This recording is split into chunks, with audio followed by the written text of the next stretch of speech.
Hi, I'm Bhavya, a final year BHMS student, and this is my channel Beyond Sugar Pills. Here, I will be sharing everything related to homeopathy from the core subjects we study in BHMS to practical insights and tips. So, whether you're a student, a practitioner, or simply someone interested in holistic healing, then this channel is your space to explore homeopathy in depth and beyond the surface. In today's video, I will be explaining the first aphorism from the Organon of Medicine word by word. So feel free to adjust the playback speed faster or slower as per your comfort for a better learning experience. Now, before starting with the explanation of the first aphorism, I would like to make a few things clear, like what are the various parts of an aphorism. So, an aphorism first consists of a few lines, which are very cleverly phrased words, and they signify a certain truth. And it also consists of a footnote. So, footnote is actually not the explanation of the aphorism, but it is the extension of the aphorism. And in this footnote, Dr. Hahnemann has mentioned about the books, authors, or journals from which he has taken references to justify his findings. Okay, so it is not the explanation, but it is rather the extension of the aphorism. अब ये जो aphoristic style में लिखे गए aphorism ये इसलिए लिखे गए हैं क्योंकि हनीमैन के टाइम पे इसी स्टाइल में लिखा जाता था, बहुत ज़्यादा प्रिवेलेंट था. हिपोक्रेट्स ने भी यही स्टाइल यूज़ किया था and doctor Hahnemann also used the same style. और किसी भी एफोरिज्म को जब हम लिखते हैं उससे पहले हम इस सिंबल का ज़रूर यूज़ करते हैं. जैसे हमारे हिंदू में दोहे होते हैं, संस्कृत में वी हैव श्लोकास और पर्शियन में रुबाइयाँ होती हैं, वैसे ही हमारी ऑर्गेनन ऑफ मेडिसिन में एफोरिज्म्स होते हैं. सो इसलिए हम ऑर्गेनन ऑफ मेडिसिन को बाइबल ऑफ होम्योपैथी भी कहते हैं, क्योंकि इसमें वो सारे रूल्स हैं जो एक होम्योपैथिक फिजिशियन को पता होने चाहिए in order to cure his or her patients. Okay, now moving forward with the explanation of the first aphorism. Now पहली रीडिंग में ये जो फर्स्ट एफोरिज्म है आपको बहुत सिंपल लगेगा कि इसमें है ही क्या. ऑब्वियसली फिजिशियन के बारे में लिखा गया है, कि उसके रोल के बारे में लिखा गया है, कि उसको अपने पेशेंट्स को फिर से हेल्दी स्टेट में लाना है, तो यही तो करना होता है. बट एक्चुअली में इसमें हर वर्ड का कुछ सिग्निफिकेंस है, even the apostrophes hold significance. अब जैसे कि ये लिखा गया है, we'll read the first aphorism first. So it says the physicians high and only mission is to restore the sick to health, to cure as it is termed. Now the physician लिखा गया. First let's focus on the physician. Okay, now ये जो the article है physician से पहले, ये just for the sake of it नहीं लगाया गया है.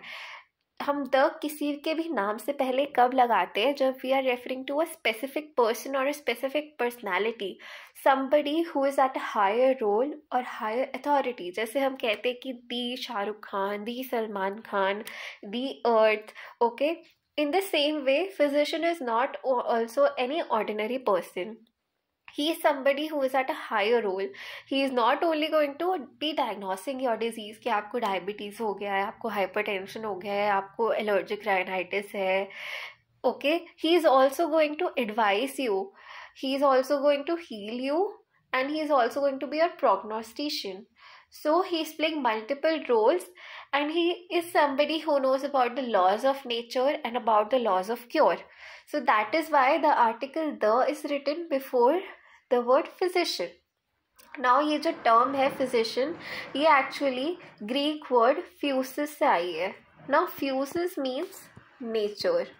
So physician is somebody, as I said, who knows about the laws of healing and about the laws of cure. Unlike the allopathic system जहाँ पे हम law of drugging पे focus करते हैं, as a homeopathic physician हमें law of cure पे focus करना है instead of the law of drugging. According to law of drugging, उसमें ये है कि जो allopathic में practice किया जाता है कि बहुत सारी medicines देते हैं just to suppress the disease और palliate it instead of curing it. But हमें ऐसे प्रेस्क्राइब करना है, हमें रेमेडी ऐसे देनी है पेशेंट को जो उसको क्योर की तरफ लेके जाए. Okay, so that is why he should know about the law of nature and about the law of cure. Now moving further, it goes like high and only mission. Now high and only mission क्यों लिखा गया है?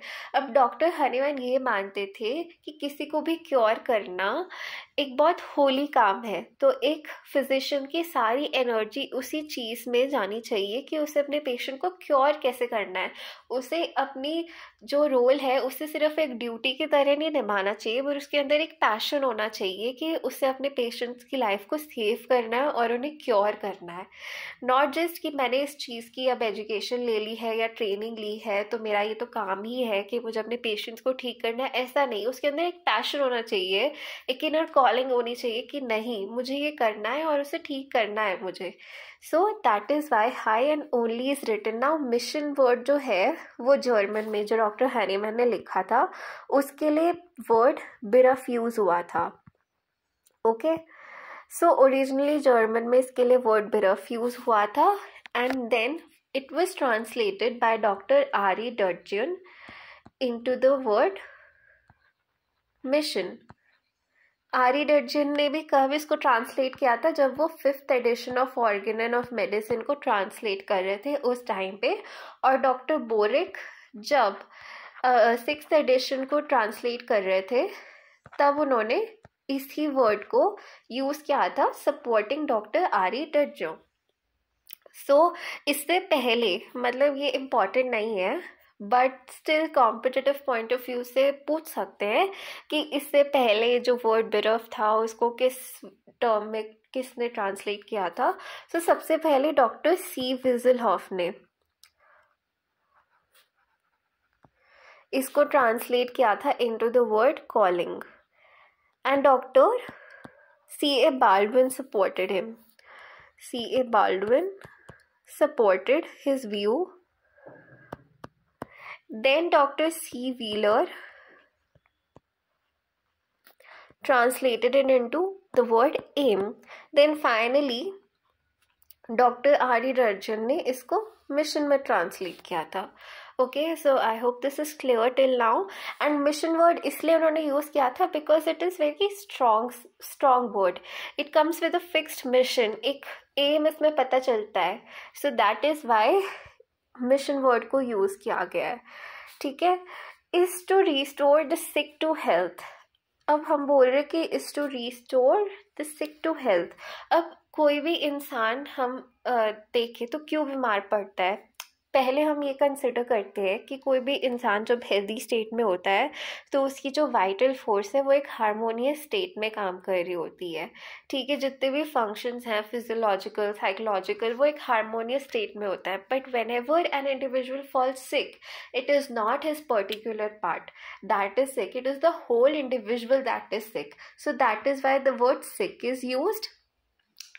And health में कब होता है? जब everything is harmony. मतलब WHO की डेफिनेशन को भी अगर हम देखें हेल्थ की तो it says that health is the physical social psychological and economical wellbeing of a person. मतलब कि जब इंसान फिजिकली सोशली साइकोलॉजिकल हेल्दी होगा तो वो इकोनॉमिकली भी अच्छे से अपने लिए अर्न कर पाएगा, अपने लिए परफॉर्म कर पाएगा in order to maintain his well-being, right?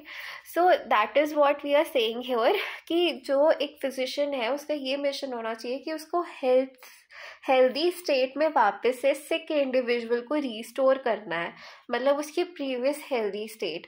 क्योंकि जब भी कोई इंसान बीमार पड़ता है उसके अंदर वो ससेप्टिबिलिटी होती है उस चीज़ की कि they will catch him. For example certain people have tendencies for developing headaches और एलर्जिक राइनाइटिस और any kind of allergic rashes on the body. Okay, और टू कैच फीवर. ये मैं बहुत छोटी चीज़ें बता रही हूँ but just for example sake, but this is what they are saying, this is what we mean when we are saying कि जो vital force है वो पहले एक harmonious state में हो जाती है and then due to any triggers or any disturbances, वो internal भी हो सकते हैं वो external भी हो सकते हैं. external as in grief, shock or sudden excitement. This can also trigger the disturbance in the harmonious functioning of an individual. Okay, so as a homeopathic physician हमें सिर्फ उसके हेडेक को ठीक करने में ध्यान नहीं देना है, हमें इस चीज़ पे ध्यान देना है कि हमें उसे पूरी तरीके से वापस से हेल्दी स्टेट में कैसे लाना है। किसी को हेडेक होता है तो सिर्फ उसको सिर्फ ये तो सिम्टम नहीं होता ना कि मेरे को सर दर्द हो रहा है। अब किसी को सर दर्द हो रहा है, वो ढंग से काम भी नहीं कर पाएगा, उसका फोकस ही नहीं होगा, psychologically they will feel irritated, physically also they have symptoms obviously of headache, they will be also restlessness that you will get to see in certain patient, burning भी हो सकती है, किसी की आइज में से लेक्राइमेशन भी आपको देखने को मिल सकता है हेडेक के केसेस में। सो इन सब चीज़ों पे भी हमें फोकस करना है। ये नहीं कि जैसे हमने सिर्फ साइनोफ्लेम दे दी या पीसीएम दे दी कि ये आप खा लो इससे आपका सर दर्द ठीक हो जाएगा, ये हो गया सप्रेस करना, राइट, या पैलिएट करना। हमें वो नहीं करना है। हमें क्या करना है, इसके आगे लिखा है कि to cure as it is termed. अब एज इट इज टर्म से क्या मतलब है, according to the laws of nature and according to the laws of cure which are mentioned in the Organon of medicine.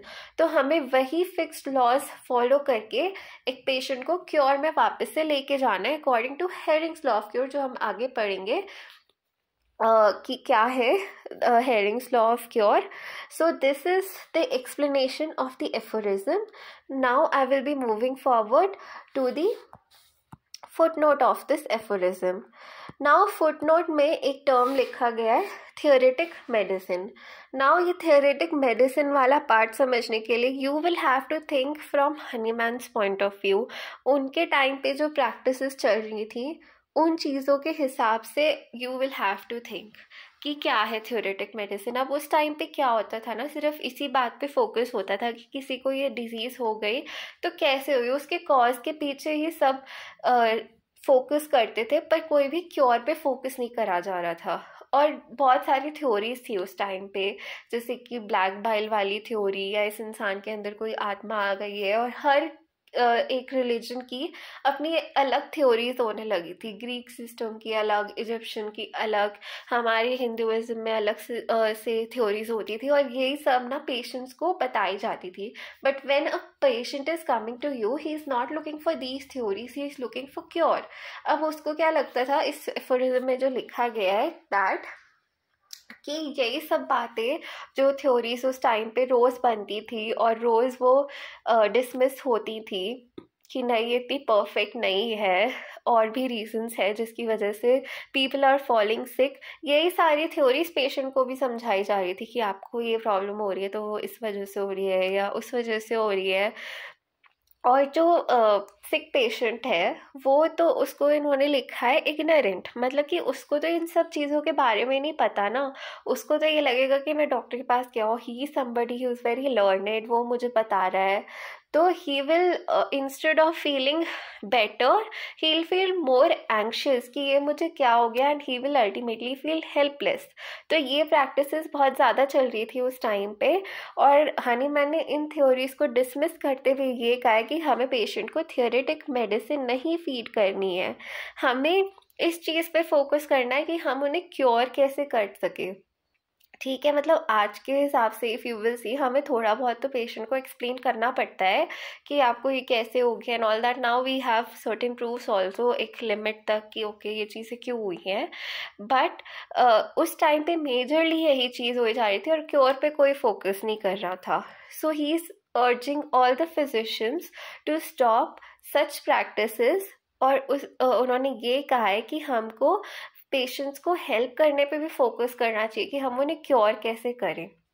Okay, so the footnote says that his mission is not, however, to construct so-called systems by interweaving empty speculations, hypotheses concerning the internal essential nature of the vital process and the mode in which diseases originate in the interior of the organisms, whereon so many physicians have hitherto ambitiously wasted their talents and their time, nor is it to attempt to give countless explanations regarding the phenomena in diseases and their proximate cause, which must ever remain concealed, wrapped in unintelligent words and an inflated abstract mode of expression which should sound very learned in order to astonish the ignorant. What I said कि जो patient ignorant is here is the patient, whilst Sick humanity signs in vain. Sick humanity, sick individuals will feel helpless. Sign in vain means